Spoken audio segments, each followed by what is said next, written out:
Must be good being you, because it's taken a while to get here, and now you're in a position where you can say anything and people will listen. That's got to be great.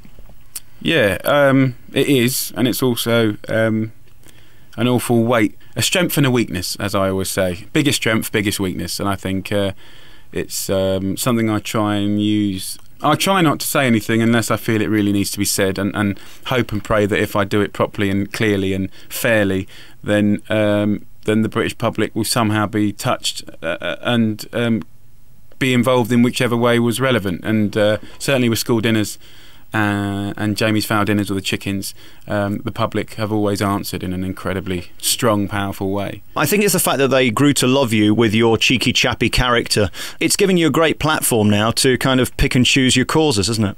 Yeah, I mean, I never plan them. It just genuinely, organically turns into something. It's normally like a little snowball effect, and there's always something that's normally kind of dripping into the press.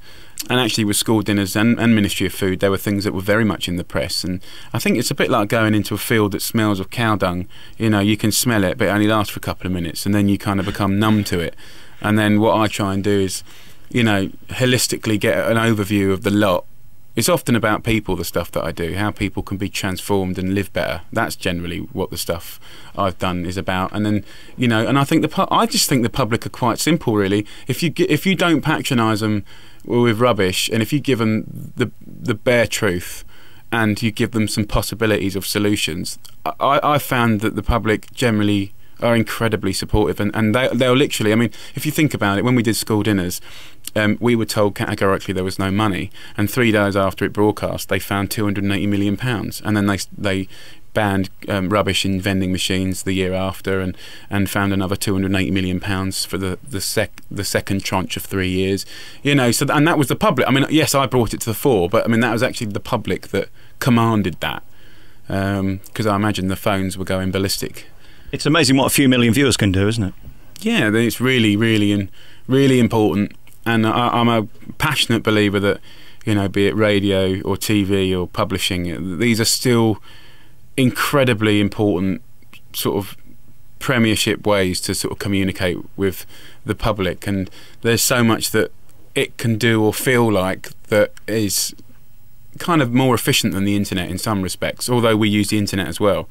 So really, I think, you know, any way you do it, just get it out there. You've got a brand new book out called The Ministry of Food. We're going to talk about that later, but let's start right at the beginning, as you as a child. Were you always tenacious? Did you always know what you wanted? Don't really remember, really. I remember always wanting to create things and get involved in things, and I was very bad at school. Didn't really get any exams, was in special needs for 5 years of secondary school, so I couldn't really blossom at school, really, but that was quite an academic school, but I did do well with anything with my hands. I was brought up to work hard for what I got.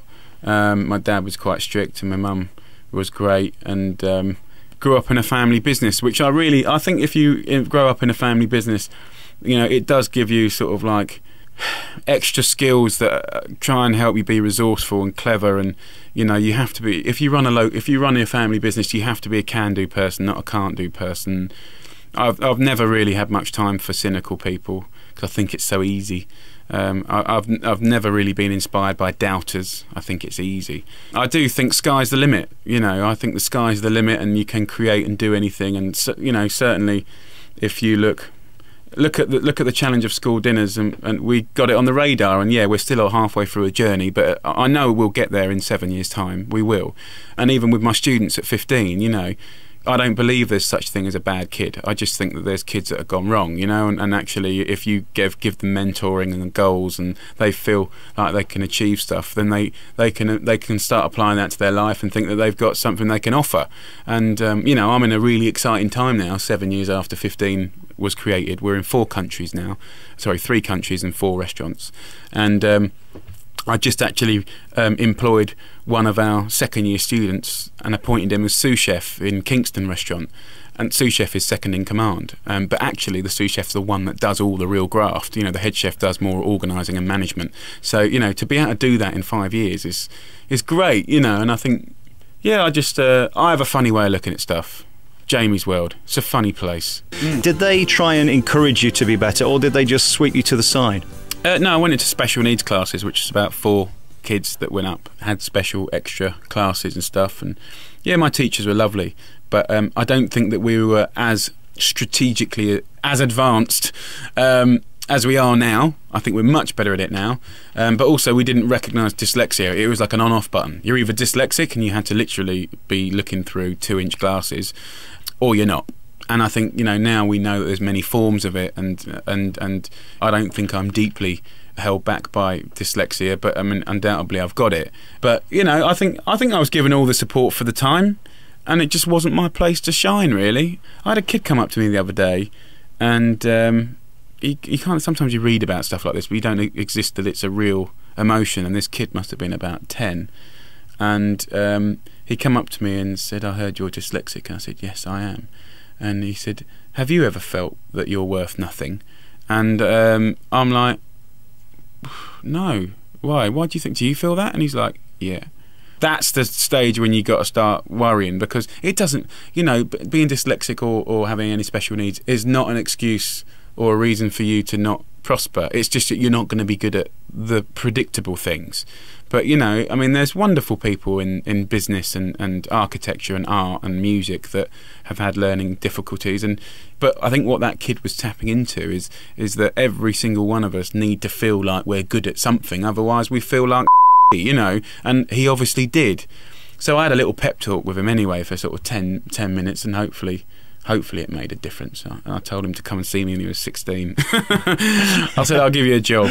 Really what I'm talking about is self-esteem, and that, you know, that can be relevant to anyone regardless of dyslexia or not, really. But you know, we all need a pat on the back every now and again, don't you? And it's like, you know, half the time I do these Ministry of Food things, there are days, weeks and months when I feel physically sick every day, wondering what my mouth has got me in trouble for this time.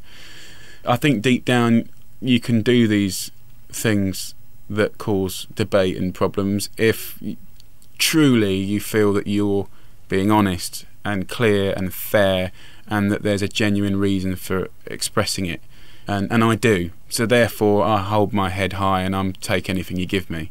And you mentioned earlier the family business. Do you think that's where you got your encouragement from, the fact that it was a team game, and if you didn't pull your weight it could go under and then you wouldn't have a home to live in, let alone a business to pay for your lifestyle? Certainly that was the emotions that my dad taught to me, and my mum, and you know, whether it was cleaning the toilets or mopping the brass, polishing the brass, or picking up fag butts from out the front, changing the glasses, washing up, dishwashing, cleaning out the chimney, cleaning out the bins, sweeping the car park, breaking up the boxes and burning them, go to the market, fish market. I mean, you know, my old man was a taskmaster, but I think, you know, the point that he used to make is like, you know, you're never above doing anything, you know. And actually all the best bosses that I've ever worked for have been the ones that taught through showing, not just saying.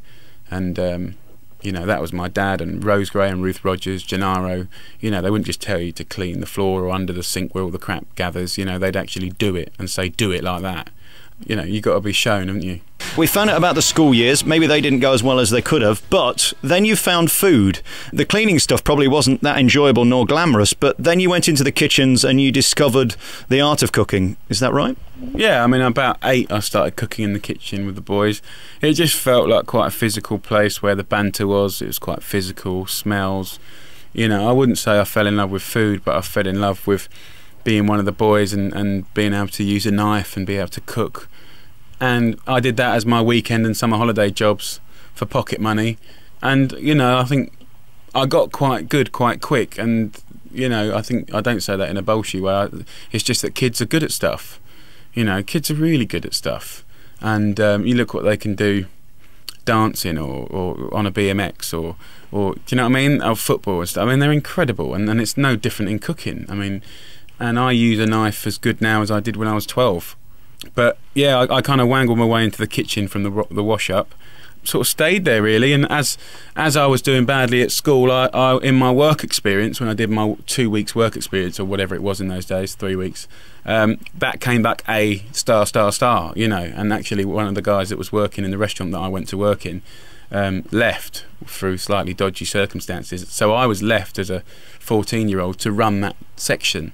And actually I actually ran it very easily, but I run it because I knew the business well by then, because I'd already run sections in my own dad's place, and kind of got them out the shtuck for a couple of weeks while they found someone to replace.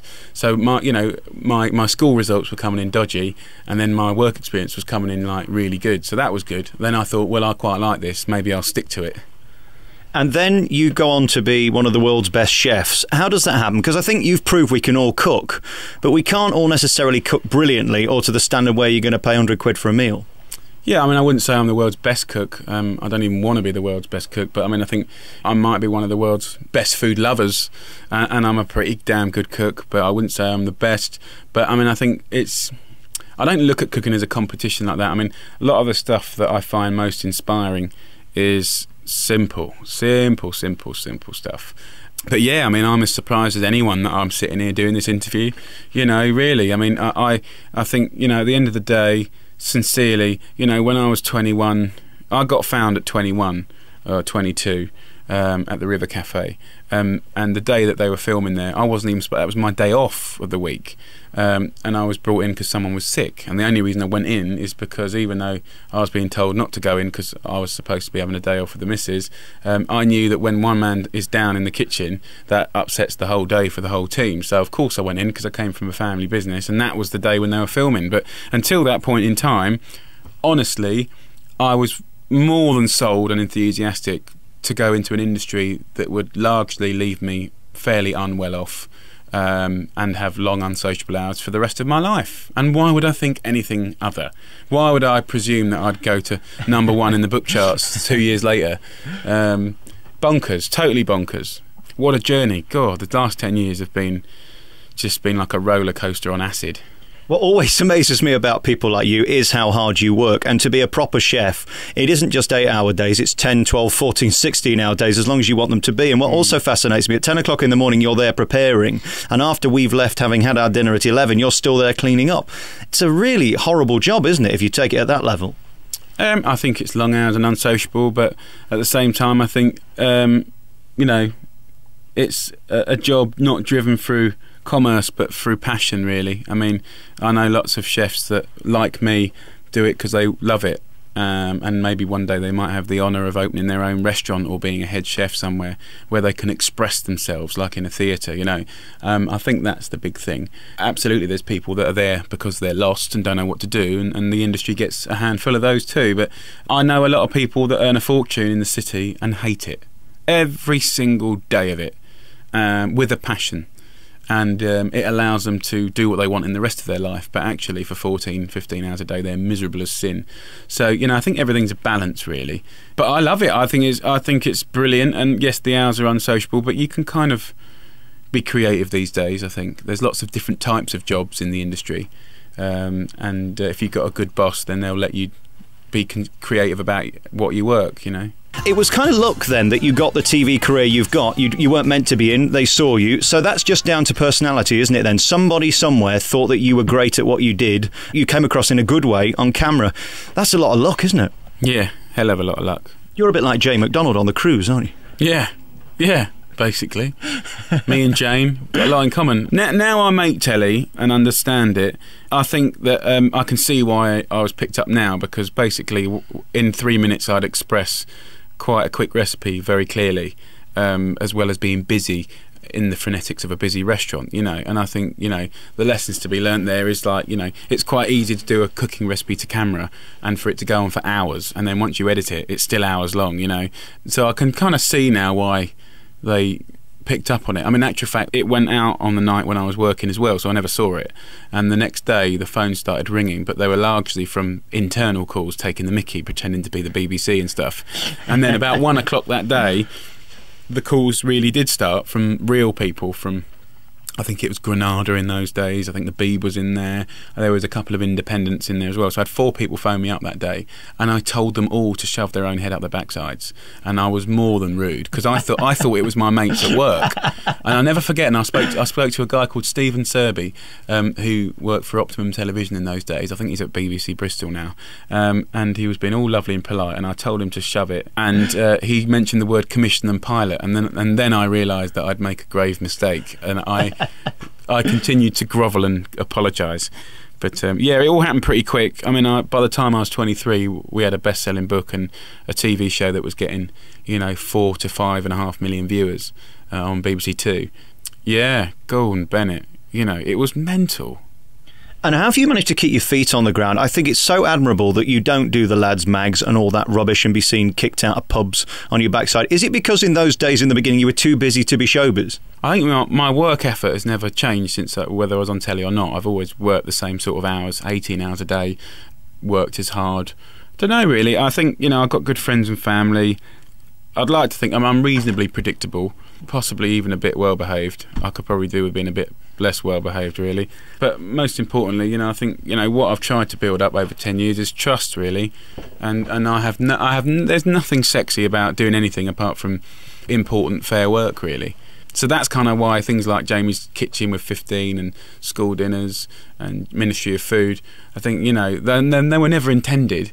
At points in time I felt they were important to express. And I still stand by that now. And going back to the school days, how did you feel knowing that suddenly you'd become the star and you'd created something, regardless of how big that was? You were successful. No, I mean, I think when you get out into the big wide world, relentlessness is what's required to go beyond your wildest dreams. And I truly believe. I know there's people that don't like me, and I know there's people that do like me because in a funny way, my relationship through books. I think books is quite an interesting one. Like to flog a book's quite hard. I think it's a tough industry, and for people to pick it up and trust it is something to be worth protecting. I think, and really importantly, being honest and a good person, I think, has been the sort of cornerstone of what I've tried to do for 10 years, really. Because in my game, there's a lot of horrible people, and I've seen them build up and become amazing based on being quite rough and horrible. And actually, when it comes to coming down, those people aren't there to catch you. And I think it's never one person that does great stuff. And I can honestly say, like, all the great things that I've ever done, I could never have done on my own. I've got an office and a gang of people that work as relentlessly and for me, but also for things they feel are important. Really, I think I'm in good company. I think that's the key. Working with good people. That's just absolutely. I think I try and think quite long term as well. I mean, I think things like. I mean, think about school dinners. I mean, I knew it would take, and I said on the programme it would take 13 years to fix it, and I think that's still about right. And we're reasonably on track. But I mean, we could be doing better. But we're pretty much on track. But it's just funny, isn't it? Really. I mean, I think it's good times, really. But still freaky. I'm only just starting to pinch myself, actually, 10 years down the line. I tell you when I realised you'd made it, and this might seem nothing to you, but I was over in New York last November, and there you were on David Letterman, making him laugh and doing your shtick with his shtick. And it was just so funny and original, and it really took me back to those original days of what you did on BBC Two, which was the refreshing something new Jamie Oliver. How does it feel for you when you're being flown out there to appear nationally in America because they love you?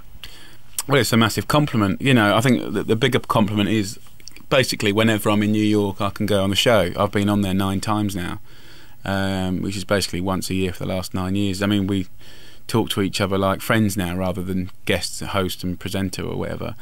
And it's the same for Jay Leno and the same for Oprah and Martha. And I think, what they don't want is someone that's duff and can't express on telly. So, I go there, I do my job, I try and do it really, really well. And we hope for the best. And they kind of quite like the British lingo and stuff. But my heart's here in Great Britain. Really, I mean, deeply passionate and patriotic. I am. I think we've got a great country here. So that's kind of the fact that I love it is partly the reason why I've always done these slightly controversial programmes that don't necessarily please everyone. Just got to do your job, really. How do you deal with the fact that so many people are watching and it's so high profile and it's as big as you can get? Try not to think about it, really. In the early days, I used to get nervous like everyone else and throw up and myself and everything. But after a while of doing that, you get fed up with it. And I did. I used to throw up all the time, through nerves, butterflies. I did it for about a year. If you look at all my original appearances, every presenter will say he's feeling a bit under the weather this morning, but he's here anyway, Jamie Oliver. And it was just like, I got so fed up with being nervous, to the point now where I don't care. Actually, the only person that's made me nervous in 10 years is Oprah. You know, because she's just operating on a different level. I mean, she's an incredible bird. An incredible bird? Yeah, she's amazing. And she's bigger than the President of America, let's be honest. Oh, God, yeah, definitely. I spent 8 weeks with her last year, and I just think that, you know, sometimes, like, there's people that just work on a different level, and I think that often it's hard to relate as a normal person to someone on that level. I just think she's interesting because she don't have to do what she has to do. She could, you know, she could have retired 30 years ago, but, you know, she kind of feels like, you know, she's happy to retire when someone's going to replace her with the same values, you know. And I think, yeah, I found my time with her utterly inspiring. And in the same way that you're doing now with the Ministry of Food, if she says something, people take it seriously and they'll do it. It's a great place to be, isn't it, when people care? Because there aren't many people in show business who people give a toss about their opinion. I just think life is short. Often it's hard to read anything outside of your own world, you know. And I think, you know, every now and again it's quite nice to think big and think about, you know, because I think, you know, Oprah undoubtedly has made positive change to sort of America. You know, and she's got lots of things against her, and I think, you know, and I try and do the same things with my telly, although I don't have the reach, you know, or equivalent reach to what she has. But undoubtedly there's a core group of people that are very, very loyal to the work that I do. I just think the fact that everyone can count is really important, and actually, you know, in school dinners, it was the masses that made that government find that money. It wasn't just me. You know, it was a team effort. So, you know, hopefully, I don't know. I mean, it's not like I've got a load of boxes to tick off. I mean, I have nothing planned ever again. You know, and certainly my family and friends and work colleagues do not want me to do another campaign, movement, or documentary ever again. Why? Because it's a horror show. You know, it's hard work. It's a pain in the backside. But the thing is, when I get the idea, I'll do it. You know, when we did school dinners, the whole office shut down and became involved as central office of school dinners. Everyone, from the accountants to HR to the reception, we were all involved in school dinners, you know, and they had no choice because I was the boss. You know, like, guys, this is what we're doing. And now, I mean, it must be like working for a lunatic. It must really be. But, you know, when we pulled it off, I've never felt such a adrenaline and sense of achievement from, you know, every member of my staff felt like they contributed, and that's pretty mega, isn't it? Yeah, I've got nothing planned for the future, and certainly there's no impetus from any of my colleagues to get involved in anything. With my special guest Jamie Oliver, we're back with our remaining moments. I just want to talk to you about your critics, because with this Ministry of Food project, which you've got on the TV, and of course you brought out the book, you've had some sneery people saying that it's worthy and that you're ranting and raving and that you're belittling people. How personally do you take that type of criticism? The thing is, right, my voice and the kind of ripple effect that it creates actually sometimes mutates into things that I never said or did. So, you know, everyone introduced me as the healthy chef, right? Well, I hate the word healthy. I think that is worthy. I've never certainly mentioned it ever. But what I do is about proper food, real food. I'm not anti-fast food or junk food. I just think that there's, you know, everything in moderation. So I think actually if most people knew me properly, I truly think that the stuff that I do is relevant and can tap into lots of people's sensibilities. But the thing is, obviously, once it's been passed down the Chinese whispers a couple of times, you know, people think that I am worthy, blah, blah, blah. I don't know. You know, I don't do these things for, like, critical acclaim.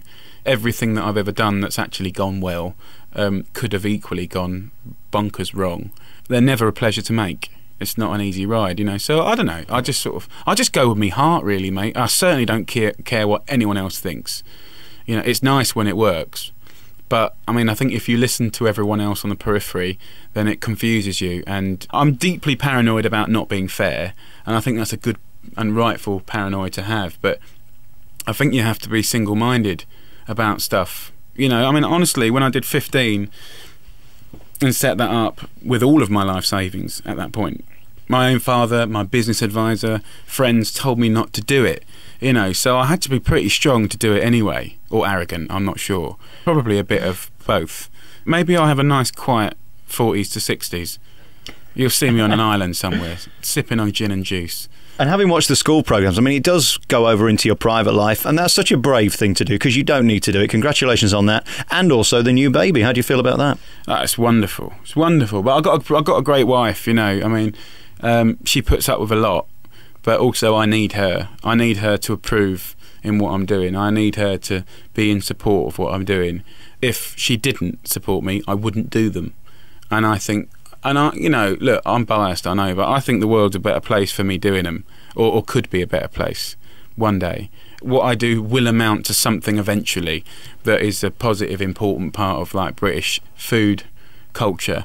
But I mean, like, she's great. She's very patient. Yeah, she could do with a little pat on the back as well. Actually, I was going to say give her one tonight. I can't say that. Well, feel free. Yeah. I think I've already done enough of that. It got me in trouble again last time. Any more of them, or is this the final baby? Would you like 12 babies or something? Listen, when you are a walking sort of sexual, testosterone-driven, love-making machine, you can't. I'm only human. I cannot box myself in just to one bunk up. I am relentless in the effort that I put in to producing multiple. I mean, you've got a lot to give and you should give it. That's what I'm thinking. You know, maybe 30 or 40 children. Who? Anyone? Anyone? Listen, forgive me, I'm talking rubbish. I've done it for 35 minutes. Why should we stop now? I don't know. I wouldn't rule it out. I mean, at the end of the day, my wife controls the birth control in the house. You don't get involved with that at all? Look, I am merely a source of the seed.